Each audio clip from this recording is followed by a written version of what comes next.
Hyvää päivää. Tänään kello 18 AD Nettiradiossa. Arvatkaa mitä käsitellään. SKN oikeudenkäyntiä. Siellähän eilen jo tuli aikamoisia valheita esiin.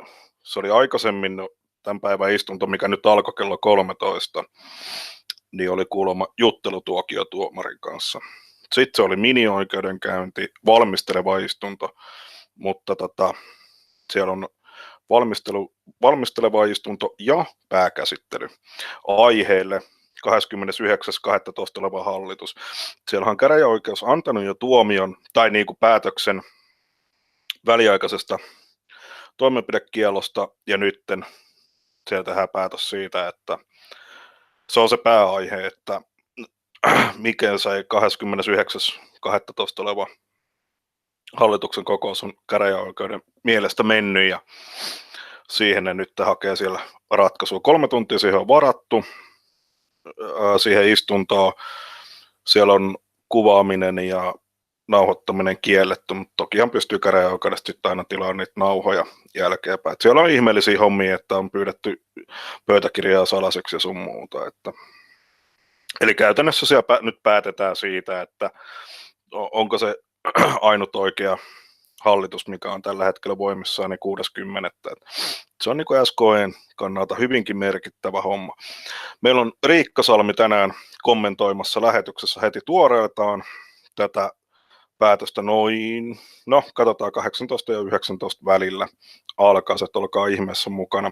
Muutenkin saadaan sitten jos käräjäoikeus antaa tänään päätöksen, ettei se ota harkinta-aikaa siihen, niin tilailen ne päätökset sieltä, niin käydään sitä sitten läpi. 9 aikaa mennään kuuntelemaan muita striimejä. Katsotaan, onko meillä aihetta aloittaa uudestaan 10, jos siellä tulee jotain ihan käsittämätöntä papatusta sitten, mutta kello 18 aletaan tätä käymään läpi. Ja tosiaan Riikka Salmi on sitten linjoilla meillä, että saadaan tuoreet kommentit siitä. Kuulin huhua, että SKE Maltilliset kanavalta tulisi heti tämän käsittelyn jälkeen jonkinnäköinen striimi, mutta en ole varma.